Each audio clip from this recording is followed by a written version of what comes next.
Hello class ten. चलना हमारा काम है। कविता को मैं यहाँ आपके लिए प्रस्तुत करने जा रही हूँ। इसका हमने ऑनलाइन क्लास में भी पढ़ा था और मैंने इसे समझाया था। दोबारा से मैं चाहती हूँ कि मैं फिर से इसमें जो भी कमियाँ थीं उनको दोबारा से करें। आपको लिखने में भी इसकी वजह से सुविधा होगी। तो चलना हमारा काम है। कविता जो है, इसमें कवि ने हमें जीवन पथ पर, मानव को जीवन पथ पर निरंतर आगे बढ़ते रहने की प्रेरणा दी है। वो प्रत्येक व्यक्ति को ये संदेश देना चाहते हैं कि जब जीवन मिला है तो उसमें निरंतर चलते रहना है। जिस तरह से समय की गति चल रही है, हम बढ़ रहे हैं, हमें अपने समय के अनुसार चलना है, चाहे समय कैसा भी आए। जीवन पथ पर निरंतर यानी कर्म, जीवन पथ का तात्पर्य यहाँ पर कर्म पथ पर है कि मनुष्य को अपने कर्म पथ पर हमेशा निरंतर आगे बढ़ते रहना चाहिए और उसे बढ़ते रहना भी है।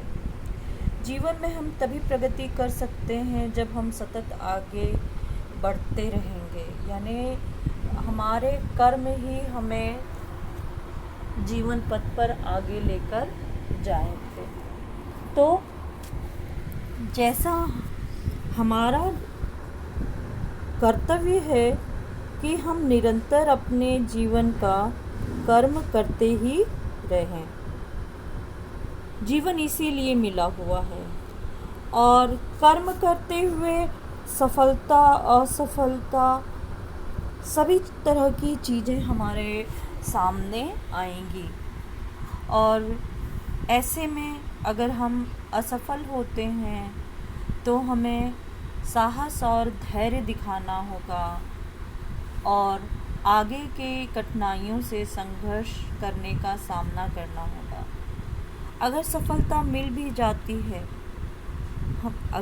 सफलता तो मिलनी ही है, सफलता मिल जाती है हमें, तो उस सफलता को प्रेरणा बनाकर फिर आगे कर्म पथ पर किस तरह गतिशील रहना है।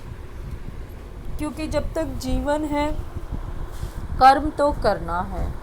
एक लक्ष्य साधा था, लक्ष्य पूरा हुआ, लेकिन केवल पद की प्राप्ति या लक्ष्य की प्राप्ति ही केवल उतना ही हमारा लक्ष्य नहीं हो सकता है।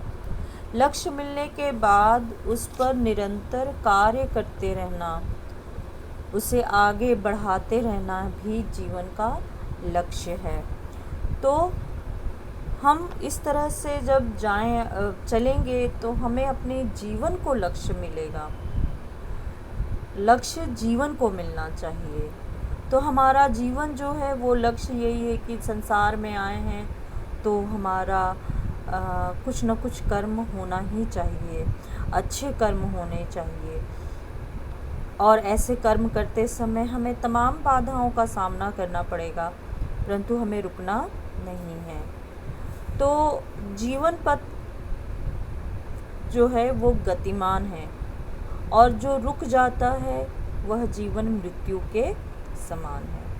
तो यहाँ पर कवि ने कहा है कि गति प्रबल पैरों में भरी, फिर क्यों रहूं दर दर खड़ा, जब आज मेरे सामने है रास्ता इतना बड़ा, जब तक न मंजिल पा सकूं तब तक न मुझे विराम है, चलना हमारा काम है। तो कवि ने कहा है कि जीवन जो है वो निरंतर प्रगतिशील है। कवि प्रेरणा भी यही देता है कि जीवन प्रगतिशील है, इसलिए जीवन पथ पर यानी कर्म पथ पर निरंतर हमें अग्रसर रहना है। उनकी सोच है कि जब तक मंजिल प्राप्त नहीं होती है तब तक उसे ठहरना नहीं है और उसे निरंतर गतिशील रखना है।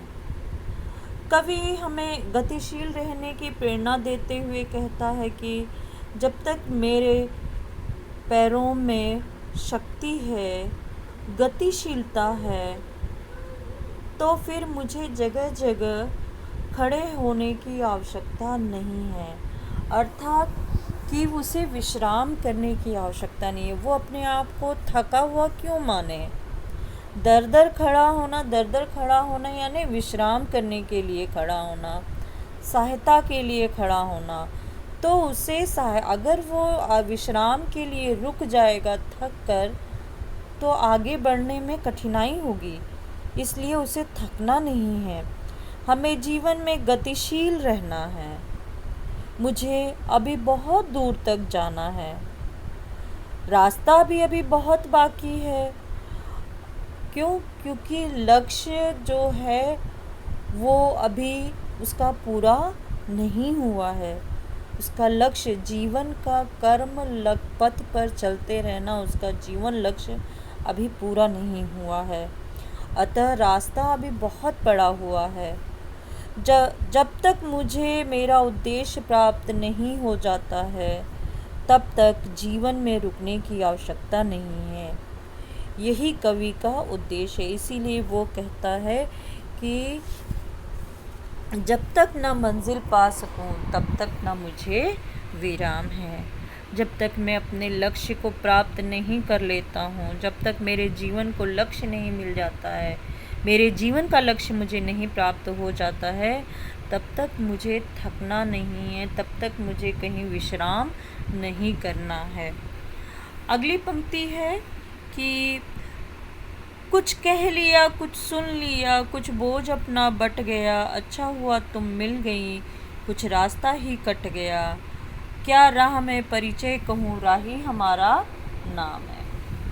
यहाँ पर प्रस्तुत इस पंक्ति में कवि ने निरंतर चलते हुए प्रेरणा की बात कही है। और चलते रहना उसकी दिनचर्या है, उसकी दिनचर्या बन चुकी है और उसके जीवन का दिनचर्या ही यही है, यानी कि निरंतर कर्म करते रहना है।